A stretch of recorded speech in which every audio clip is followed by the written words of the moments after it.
Two questions lang po, sir. Yes. First question is, by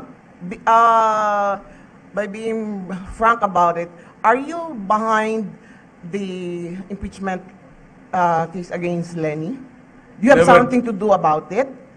Never did anything, and I will not do anything about it. Magtanong na kayo, siging patanungan ninyo. I never lifted a finger against anybody. Tapos na ako dyan. I'm beyond politics. I am not, gano'n na sapatos mo, Adria. I am beyond politics. I do not want to tinker with it. I just want to focus on my job as which you have given me, and may I reiterate that I will comply with my promises, the basic things, like for example, corruption, drugs, and criminality. I will deliver on my promises. Listen to me, even if it would cost me my life, my honor, and the presidency. Kaya kong bitawan lahat yan, pawala sa akin. But I will comply with my promise. The drive against corruption, the drive against criminality and drugs will resume, and it will continue, and it will be brutal if they do not understand the role of government. Suppression includes all. Kaya drop the shabu if you want to be alive. You don't want trouble with government, stop trafficking. Yan lang. I will not be for a moment be out of focus on that. Ano yung pinangako ko? Diyan ako rise and diyan ako babagsak. Sir, Pende. second question po. I hope you don't mind my asking you this. Since when have I minded your... Never. Sir, tanong ko lang po, in the fight, in the war against drugs, illegal drugs, I just would like to say, we could not go on killing each other and forever, and you will not be there forever. So, No. would you leave us hanging ba? Ang tanong ko, is there a need to strengthen our criminal justice system parallel to your efforts in fighting illegal drugs? Of course, we just follow the rules provided for by law, and it is found in the revised penal code. And that if you are a criminal and you are caught in the act, do not fight, because if you place the guy's life, place it in jeopardy of losing it, my order is to shoot you. I do not want to see military men and dead men on my side killed. I'd rather that the criminals, however thousands of millions they are, they should be the first to go. Ganun lang yan. Follow the law and we're all right. Drop the shabu and nobody will die tomorrow. Strengthening the... But I will not be intimidated and I shall not be stopped by just International Criminal Court. Impeachment, that's if that is part of my destiny, it is my destiny to go. Ganun lang yan. Palad-palad lang. Yes, sir. Maybe God gave me only 2 years, 6 months, 1 year and a half to be president of this country. Fine. Basta let it not be said na hindi ko binigay ang pinangako ko. Thank you, sir. Ganun lang ang buhay. Regalado. That's what life is all about. Honoring one's commitment to your fellow men.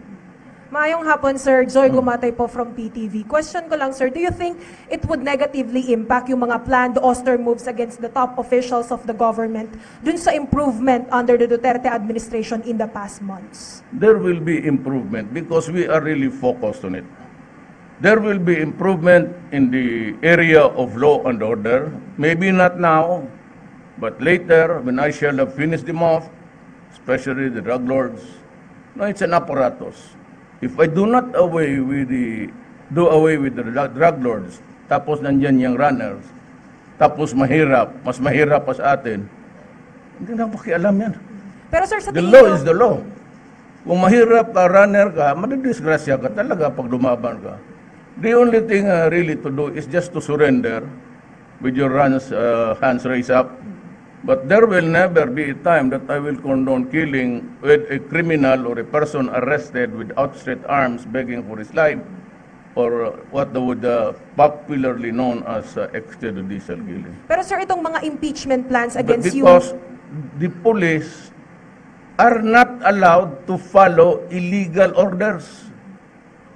Papatayin ako yung mga yan. Especially the officer. What do you think of Major General Guerrero? Maniwala kaya sa akin, patayan mo yung mga tao na nakahiga, nakatalikod.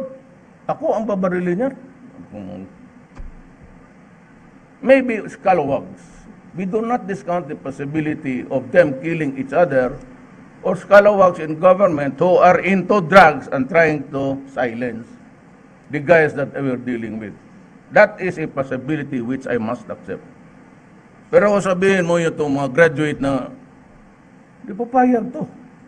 Masyado kayong maliit ang pagtingin ninyo mababa ang pagtingin ninyo sa mga graduate natin.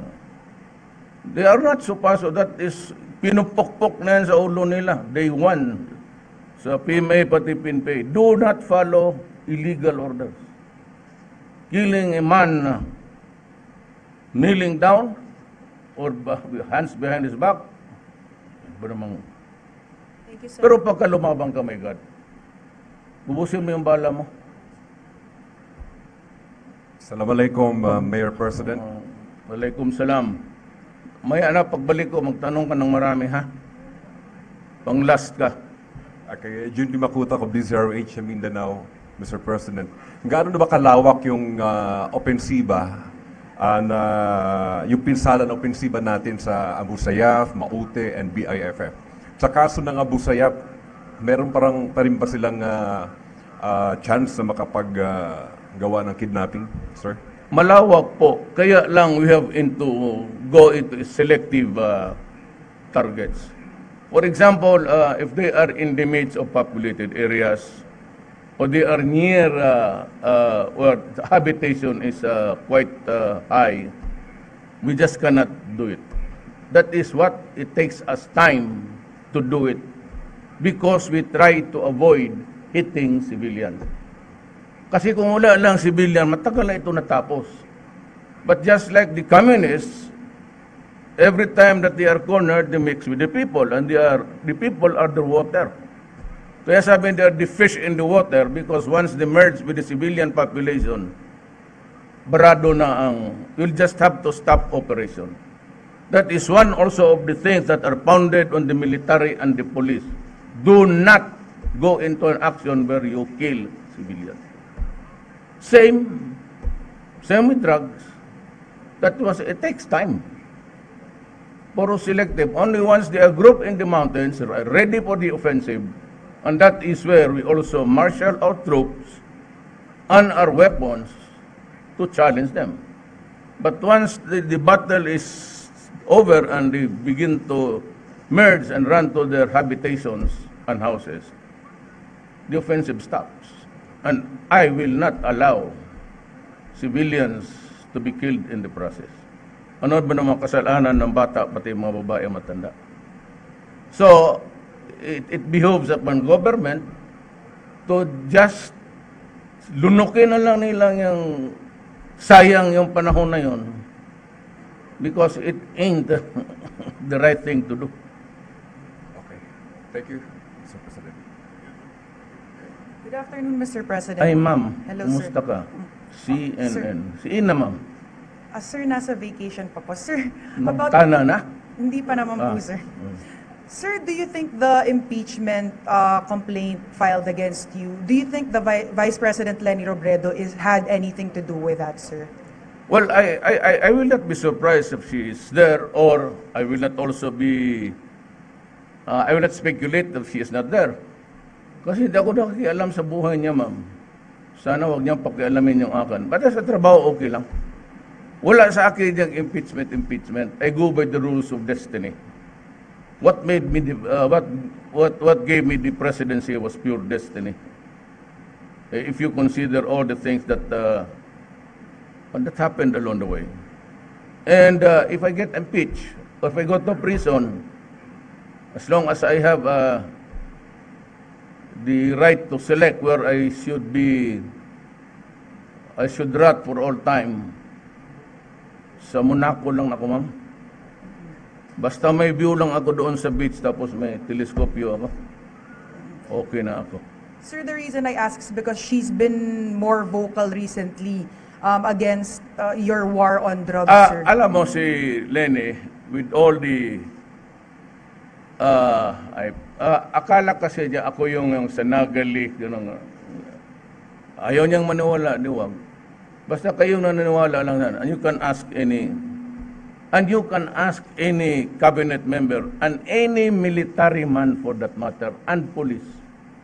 Ask them, was there a single call from me since I am there sa opisina ko?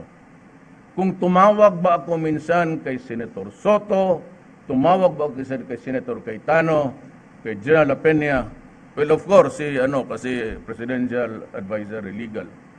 Kung tumawag ba ako kay Secretary Piñol, tumawag ba ako kay Delvin, tanungin mo, baski sino sa gobyerno, LTO, LFTRB, tanungin mo. Kung may tinawagan ba ako ni isa. Pag mayroon kang masabi ito, dalhin mo dito, sabi ko mag-resign ako. I always do it with honor. Pag sinabi kong yan, pag sinabi kong wala, wala talaga. At pag sinabi kong gawin ko yan, umatras ka na kasi gagawin ko talaga. Thank you, sir.